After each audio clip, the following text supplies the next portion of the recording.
যে কোনো ব্যবসা যদি আপনি করেন ঢাকা সিটি কর্পোরেশন অনুমতি লাগবে। উঠিয়ে দিয়ে আবার পুনর্বাসনের নামে চাঁদা খাওয়া, একদম খোলা যদি বলি যে টাকা দিয়ে আবার তাদেরকে পুনর্বাসন করা।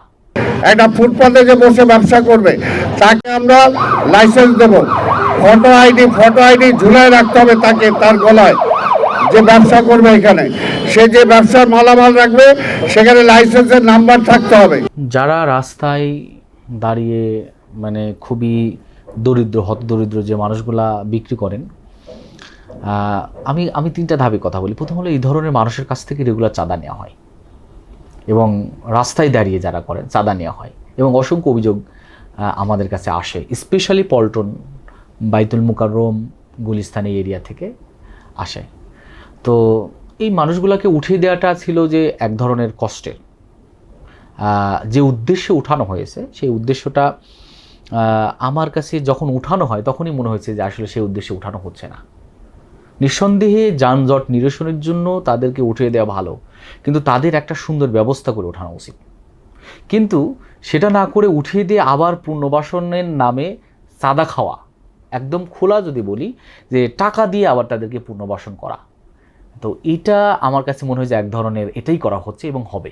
কারণ আমরা পল্টনে আমরা এই দৃশ্যগুলা অনেক দেখে আসছি যে চাঁদা নেওয়া হচ্ছে, আটকায় রাখা হচ্ছে, চাঁদা নিয়ে প্রবলেম সলভ করে দেওয়া হচ্ছে, মানে কৃত্রিম ক্রাইসিস তৈরি করে মানে চাঁদা নেওয়া হচ্ছে।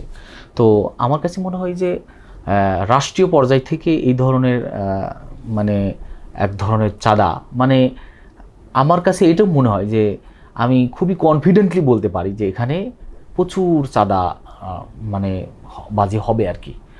মানে আমরা এটা চাই যে চাঁদাবাজি না হোক, আব্দুল সালাম সাহেব যেটা বলছেন সেটাই সত্য হোক, কিন্তু যদি চাঁদা নেওয়া হয় তাহলে বুঝতে হবে যে তাদের উদ্দেশ্যটাই এটা ছিল। দ্বিতীয় হলো যে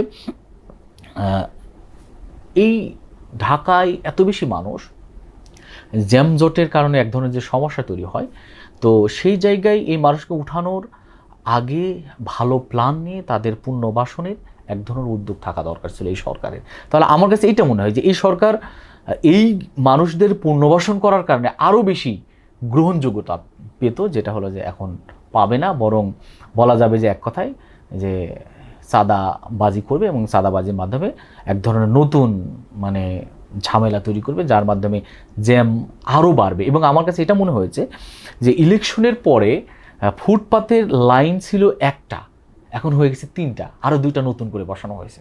আপনারা যে কোনো ফুটপাতে হাঁটলেই বুঝতে পারবেন যে লাইন হলো তিনটা। তার মানে কি, এটা নতুন করে বসানো হচ্ছে এবং টাকা দিয়ে বসানো হচ্ছে। এটার অসংখ্য এভিডেন্স, অসংখ্য অভিযোগ রেগুলার আমাদের কাছে আসে।